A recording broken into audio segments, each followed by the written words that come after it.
Bonjour à tous et bienvenue sur la chaîne. Je vous retrouve aujourd'hui pour une vidéo consacrée aux sorties du mois de mai qui me font très envie. Je me suis fait une petite liste, j'ai tout préparé et nous allons passer tout cela en revue. J'espère que ça vous plaira. Alors, le premier tome que j'ai vu et qui me tente bien, c'est évidemment Skandar, le second tome qui s'appelle Skandar et le Cavalier Fantôme. C'est écrit par A.F. Steedman. Il sortira aux éditions Hachette. J'avais beaucoup aimé le premier tome et du coup j'attendais ce second tome avec impatience. C'était vraiment très chouette le premier, bien sûr. Ça parlait de Skandar, qui est un jeune garçon dont le rêve était justement d'obtenir une licorne et de devenir un cavalier. On allait suivre tout son parcours. Il y avait une menace bien entendu qui était arrivée assez vite. C'était vraiment très bien mené. J'avais beaucoup apprécié cette première lecture et du coup je me note le second tome qui sortira le 3 mai. La seconde sortie que j'ai notée, c'est un livre que vous avez déjà dû voir passer. C'est La fille de la déesse de la lune, le premier tome. Il sortira également le 3 mai chez les éditions Stardust. Le livre en lui-même est magnifique. Je vous le mets ici sur le côté. Je vais faire ça pour tous les livres afin que vous ayez un petit visuel.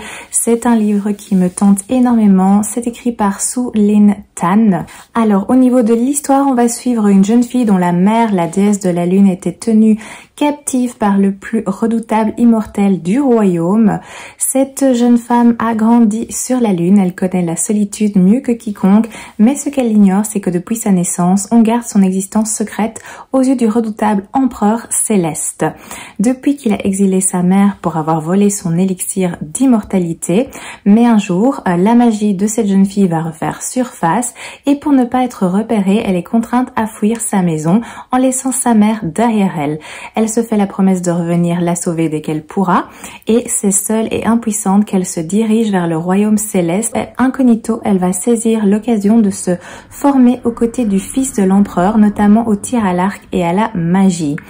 Elle et le jeune prince, évidemment, vont être attirés l'un par l'autre, mais seulement la priorité de cette jeune fille est évidemment de sauver sa mère. Je m'arrête ici pour le petit résumé. C'est une histoire qui me tente énormément et du coup, je me la suis notée. Toujours le 3 mai sortira Du thé pour les fantômes de Chris Vuklisevec aux éditions de Noël. La couverture est absolument magnifique. C'est un livre qui m'intrigue énormément de par sa couverture notamment. Alors dans ce livre on va suivre Agonie qui est une sorcière et Félicité qui est passeuse de fantômes. Un silence dure depuis 30 ans entre ces deux jeunes filles de berger jusqu'au jour où la mort brutale de leur mère les réunit malgré elles.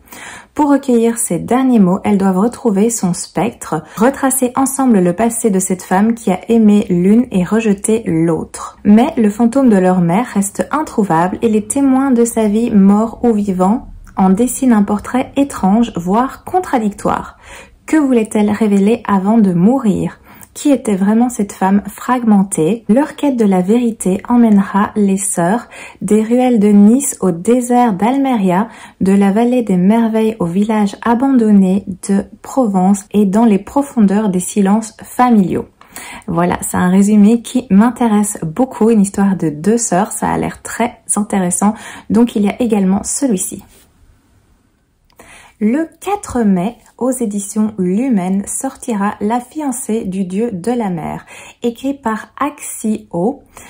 Couverture magnifique également, décidément, elle se ressemble assez, je trouve, le livre précédent et celui-ci. C'est également une sortie qui me fait de l'œil et que je me suis notée. On va suivre ici une jeune fille, une villageoise, d'une beauté sans pareille qui est destinée à devenir la 100e fiancée du dieu de la mer. Grâce à elle, la paix reviendra dans tout le royaume, meurtri par près de 100 années de tornades destructrices, d'inondations et de guerres.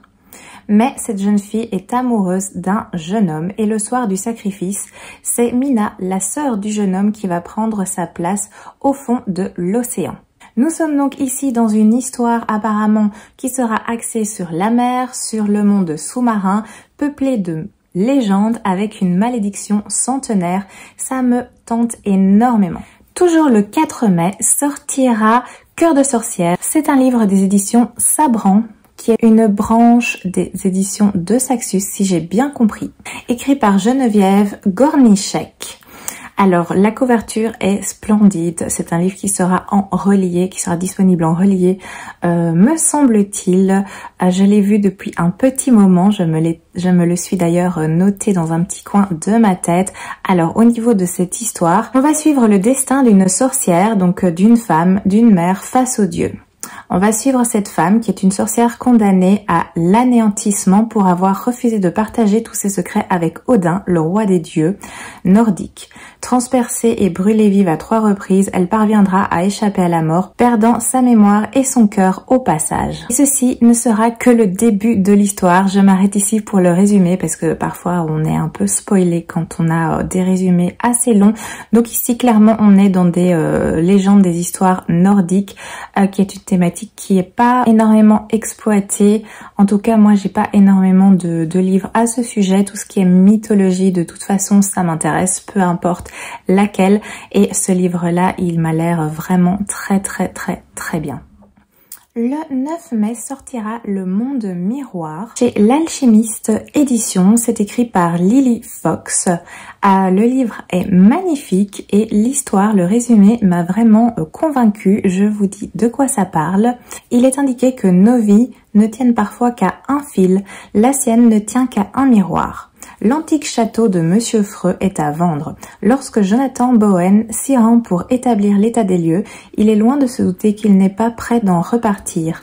Sans même avoir le temps de comprendre ce qui lui arrive, le voilà fait prisonnier des limbes, le monde miroir où les âmes en peine errent sans but jusqu'à sombrer dans la folie. Loin d'accepter son sort, Jonathan compte bien tout tenter pour retrouver sa vie normale. Dût-il bouleverser le destin des âmes damnées qui lui tiennent compagnie, ou encore, s'il n'y prend pas garde, mettre le monde réel en danger? Voilà, il n'en fallait pas plus pour cette sortie du 9 mai. Le 10 mai sortira Legendborn, le second tome, marqué au sang, écrit par Tracy Deonn. Le premier tome est sorti aux éditions J'ai lu, un premier tome que j'ai en ma possession, qui se trouve dans ma palle, que je n'ai pas encore lu.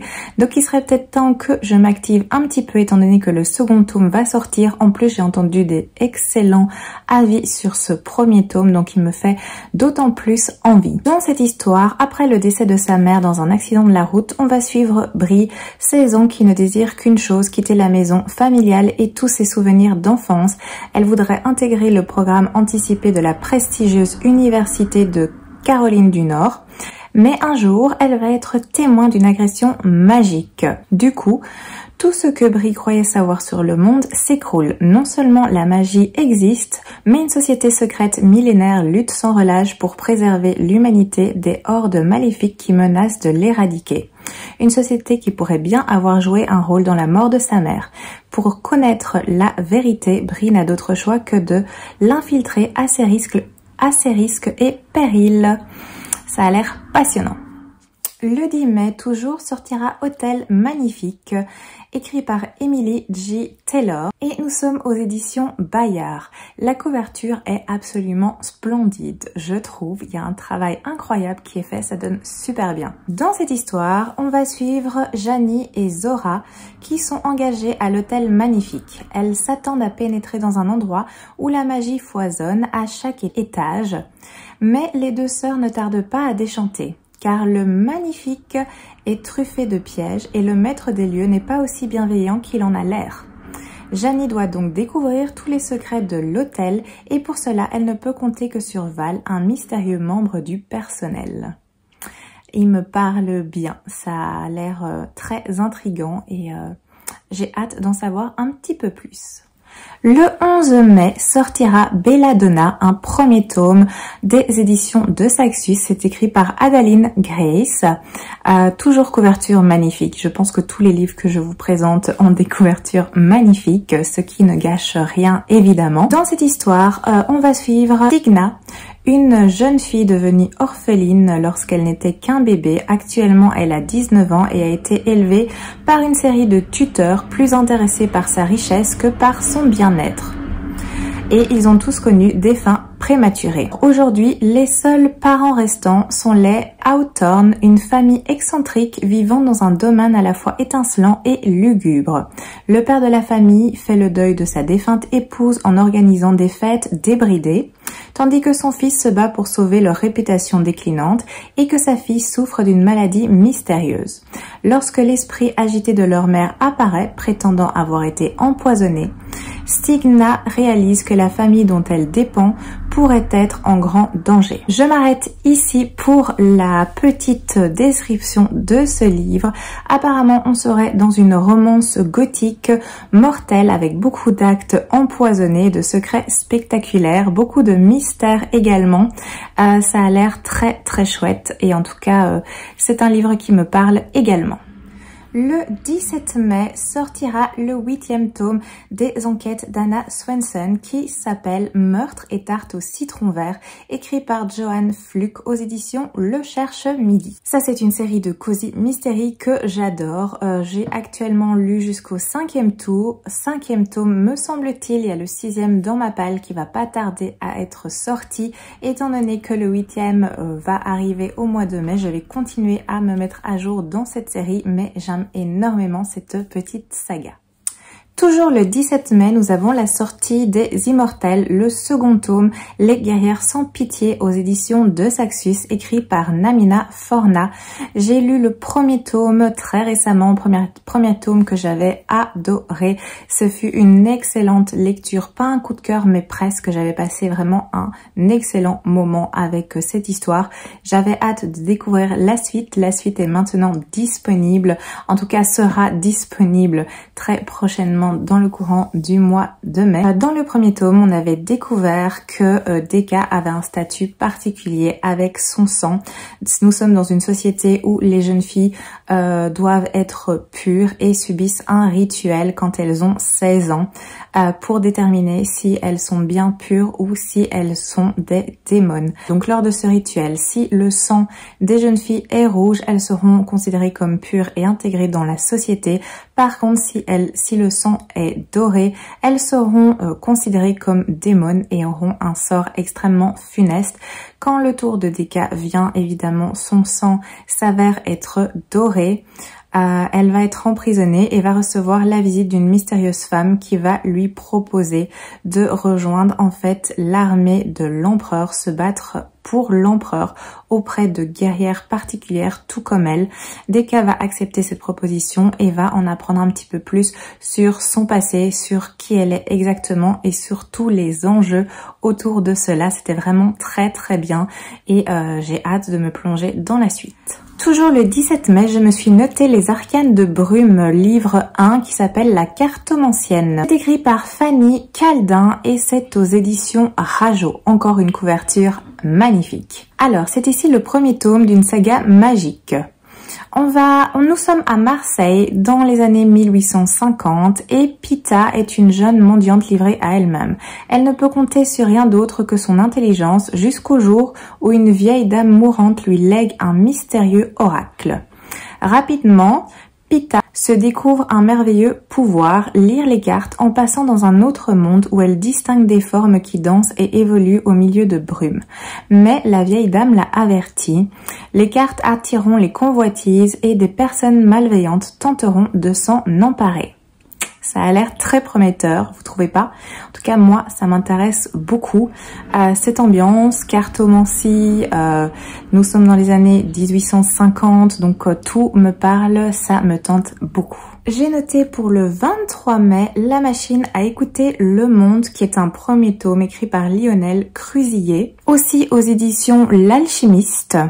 La couverture m'a interpellée, ça m'a donné envie d'un petit peu voir de quoi il était question. Le souci, c'est que je suis restée sur ma faim parce que je n'ai pas trouvé de résumé pour ce livre, donc le mystère reste entier, mais en tout cas ça me tente énormément. Déjà la couverture en elle-même, on voit bien que nous ne sommes pas à cette époque-ci, on se retrouve dans le passé, une machine à écouter le monde, le titre m'intrigue aussi beaucoup, donc je vais un petit peu voir ce dont il est question pour ce livre, mais en tout cas je me le suis noté. Le 25 mai maintenant sortira Les Chroniques de l'érable et du cerisier, le 3e tome, L'ombre du shogun. C'est écrit par Camille Monceau. Nous sommes aux éditions Gallimard et le premier et le second tome dans ma palle, mais ils ne sont pas encore lus. D'ailleurs, j'avais pensé dernièrement à me sortir le premier et à le lire au printemps, étant donné que avec la couverture des cerisiers, ça avait l'air assez judicieux comme idée. En plus, c'est des livres qui me tentent énormément. Ça parle évidemment du Japon, de samouraï. On a beaucoup d'aventures. Donc, c'est une histoire qui m'intrigue déjà depuis son premier tome. Il serait temps que je m'y mette. Le 25 mai également sortira La Cité du Savoir, écrit par Nadia Coste aux éditions Scrinéo. Nous sommes dans un monde où la magie tire son pouvoir des mots. Un sujet intéressant. On va suivre Sophia qui rêve depuis toujours d'intégrer l'école de Philopolis, la cité du savoir. Là-bas, elle pourra enfin apprendre à maîtriser la magie des mots. De son côté, son meilleur ami Théo n'a jamais voulu apprendre à lire. Son grand frère fait partie de ceux qui sont revenus de la cité, affectés par la dyspnoïa, une maladie mentale qui touche les étudiants recalés à l'examen final. Lorsque Sophia est admise à l'école, Théo embarque pour Philopolis afin de la protéger. À peine arrivé, il se joint à la guilde des voleurs qui résistent dans l'ombre à la magie des penseurs. Mais il découvre que la cité cache bien des secrets et leur vision du monde s'en trouve ébranlée. Leur amitié résistera-t-elle aux épreuves qui les attendent? Bonne question. Ici, nous sommes donc dans une histoire où il y a de l'aventure, il y a de la magie, il y a du mystère. C'est une lecture apparemment jeunesse, mais moi, cette thématique me plaît bien. Toujours le 25 mai, je me suis notée Gilded, tome 1, donc de Marissa Meyer, ici à ne pas confondre avec l'autre série, la trilogie qui fait beaucoup parler d'elle pour l'instant, c'est pas du tout la même chose.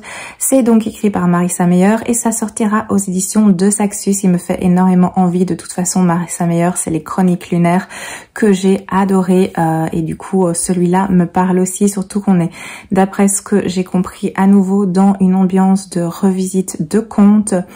Il sera question de Rumpelstiltskin.